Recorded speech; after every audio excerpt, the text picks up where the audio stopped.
Hello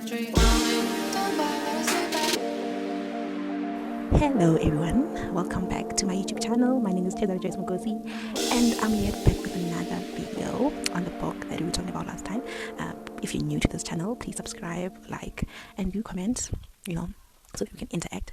And yeah, do check out the last video so that you can, somehow know what we were talking about and have a, a glimpse of, what's happening. So we were talking about the book Choosing a Life Partner, and today I'm just gonna make it short. Last time it was really long. I'm gonna make it a bit short, and yeah. So for my new subscribers, this is the book that we were talking about last time. Do check out the video. It's by Elijah Maswanganyi. He's a pastor, or he was a pastor. I don't know if he's still alive or not, but yeah.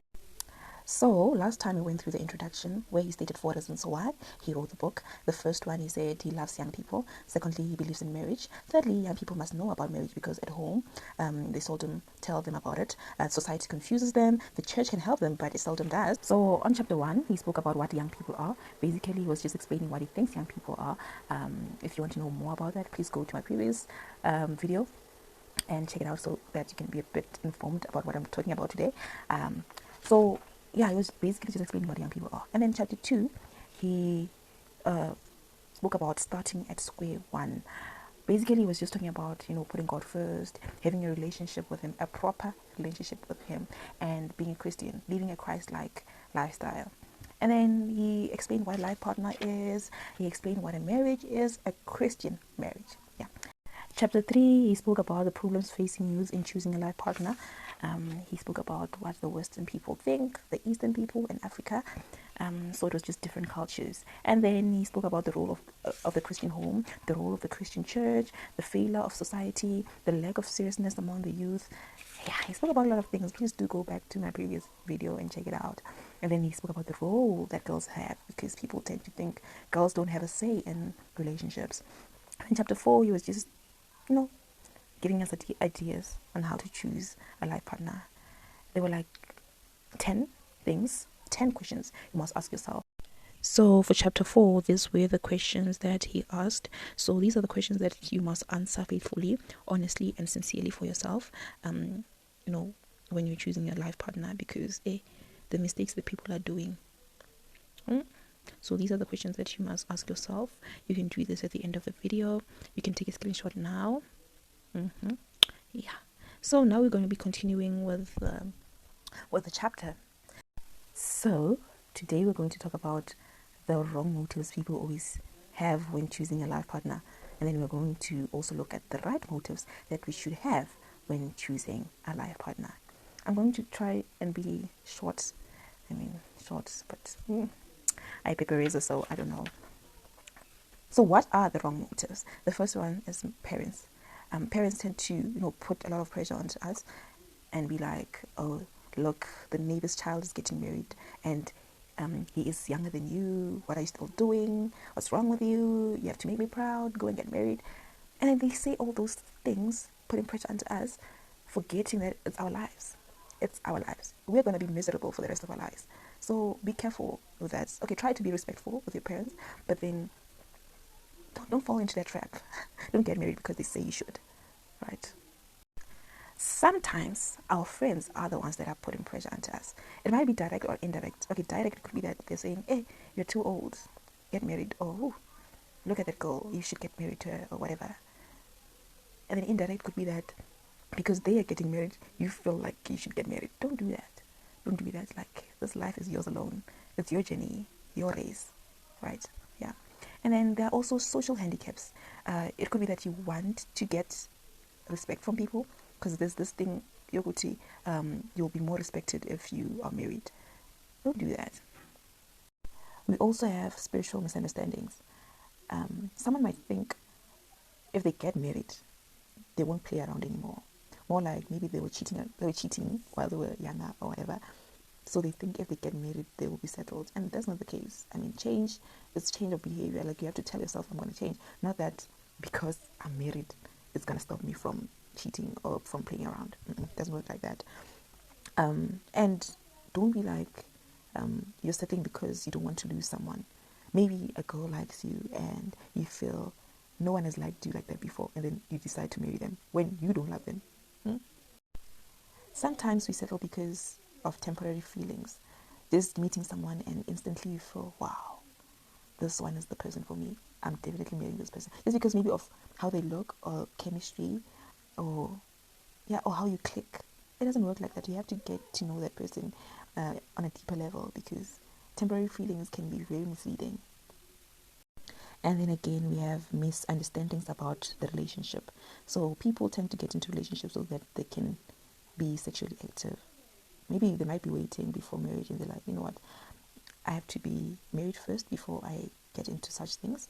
So they feel like they have to get married as soon as possible just because they want to be sexually active, which is not a good thing, because now you'll be in it for the sex and not for anything else. But hey, sex is like the spark plug in a car. It is not necessarily the whole engine. It is essential, but it is not all there is to marriage.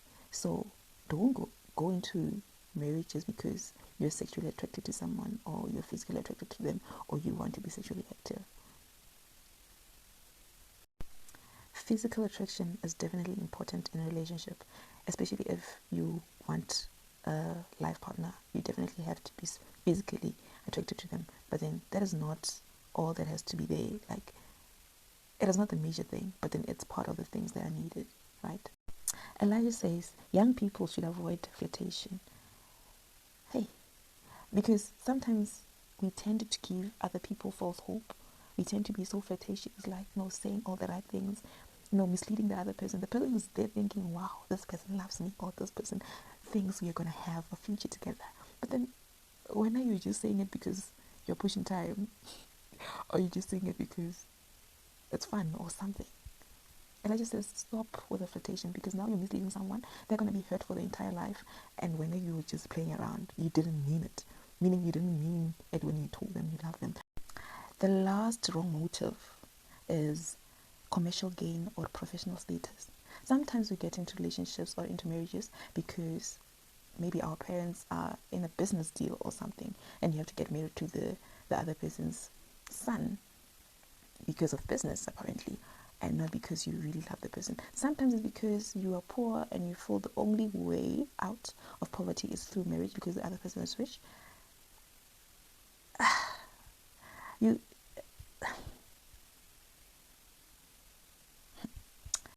So now, what is the right motivation? Elijah says he's giving us suggestions which will help us make better choices for a life partner. The first one, he says, you have to be born again Christians. You have to put God first. You have to accept Christ so that he is the Lord over you and he's the Lord over your relationship. It's easier that way because he can, easily open your eyes and make you see what's right, what's wrong, what's better, what's not in terms of choosing a life partner. He's going to help you throughout the process and throughout the journey. It becomes easier when you put him first and when you ask him to help you in that journey, unlike just doing things on your own and herder and whatever. Secondly, you have to have a good basic knowledge of the facts of life before choosing a life partner.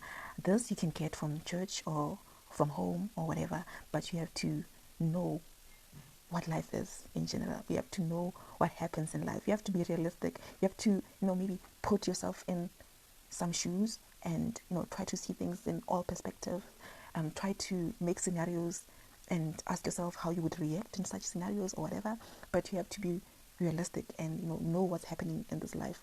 You don't have to live under a rock. You have to be wise. Thirdly, you have to have basic maturity as a youth, spiritually, mentally, physically, and financially. Meaning you don't have to be careless when you get into such a thing. You have to be wise and think for the future. Are you financially stable to the point that you're going to be able to make a family or to provide for a family? Don't just carelessly get into a marriage. Give yourself time to develop these different areas in your life before you get into things. Give yourself time. Know yourself.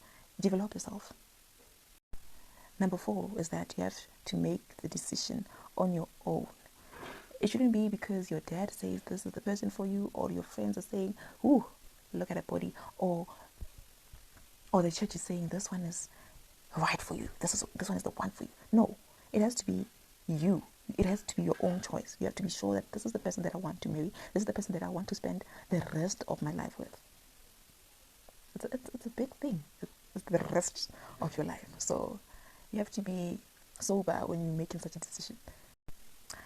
Number 5, Elijah says, you have to look for inner qualities more than the outer or the physical qualities. Yes, the person has to look good for you. I mean, you have to be physically attracted to them, but then that is not the only thing, and that is not the major thing. It has to be there, but it's not the major thing. You have to look at the inner qualities, things like hospitality, kindness, love, contentment, simplicity, such things. You have to be innerly attracted to the person. It shouldn't be because of the outward appearance, because the outward appearance fades. Eventually it fades. 6 says you have to know yourself first. That is so important. You have to know your likes, your dislikes, your values and priorities, your strengths and weaknesses, your spiritual experiences, your ambitions, your dreams, your needs, your moods and shortcomings. That you have to appreciate your background also. So it's easier when you know yourself, that you can choose a life partner that is fit for you. When you know yourself, it's easier to know the kind of person you want to spend the rest of your life with. If you don't know yourself, you don't know what you like and what you don't like. And eventually when you're in a relationship and they do something that is pissing you off, or that is somehow affecting you, it becomes a problem, and maybe you have to settle for that for the rest of your life. So it's wise for you to know yourself so that you can know what you don't want, and then you can choose a partner that doesn't have those things that are going to haunt you for the rest of your life. Yes, they won't be perfect, but at least if the main things are there, it's easier, right? Number 7 says, choose a person of your own kind. They say, choose a person that has the same outlook as you have, meaning they have to see things the way you see them. Because some things you might just settle and it becomes a problem in the future. Now you are fighting. It's a war because you don't see things the same way. For example, it could be that you're very much in love and things are going well, but then you don't have the same views when it comes to culture or religion per se. Maybe the other person is very religious in the sense that they are Christian and they don't believe in ancestral stuff, while the other person is really into the ancestral stuff, and they believe they have to do certain rituals or whatever. And then you decide to overlook that and just continue with life. And then while you guys start a family and now you have a child, now it's a war. Like the whole war you are fighting is not the same anymore. Number 8 says you should know the difference between love and like. The person that you want to marry should be in love with you. You have to be in love with them too. It shouldn't be a case of you like them or they like you. No, because liking is based on selfishness, while love is not. When you like someone, you're liking them because they're doing something for you. So if they stop doing that something, are you still going to are you still going to love them if they stop? So you should be sure that if they stop, are you still going to stick with them or not? If you're not, then you don't like them. You don't love them, you like them. And with that said, thank you very much for listening. I hope you enjoyed this video. Do subscribe, click the notification bell, like, share, comment if you want to, and do check out the last video that I posted. Please check it out and do like it also. Yeah. And do come back for more people. I shall be back soon. Love you guys.